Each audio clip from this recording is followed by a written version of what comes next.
Ալեն Սիմոնյանը Մոսկվայում է։ Նա գնացել է հանդիպելու այնտեղ պաշտոնյաների հետ, փորձելու Հայաստանի տեսակետը հասցնել այնտեղ։ Ամենայն դեպս առերևույթ այդպես է թվում։ Եվ իշարս այլ հանդիպումների հանդիպում է նաև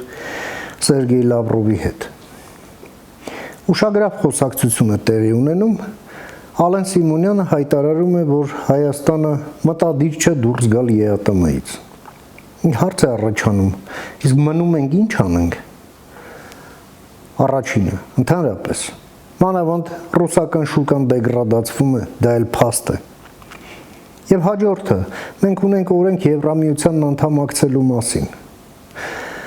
Ալեն Սիմոնյանն ասում է, որ մենք կգանք պայմանավորվածության, որը երկուստեք կլինի ձեռնտու։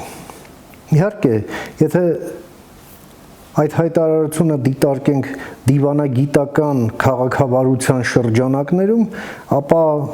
ինչ որտեղ կուտվի, բայց փաստացի մենք էլ ենք հասկանում, ռուսներն էլ են հասկանում, որ եվրոինտեգրման կուրսը անհամատեղելի է Եվրամիության անդամակցության շարունակության հետ։ Եվ ուրեմն, ինչու է Ալեն Սիմոնյանը դա ասում։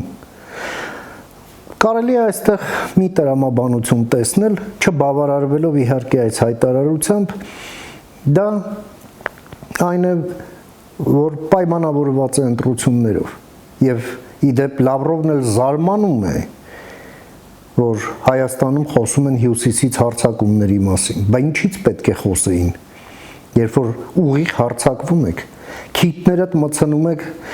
ձեզ չվերաբերվող հարցերին։ Եվ ուրեմն,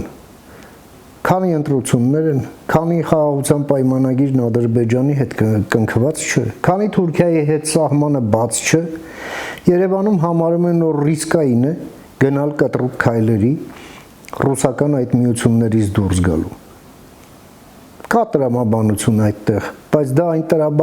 այն տրամաբանությունը չէ, որը մենք կիսում ենք։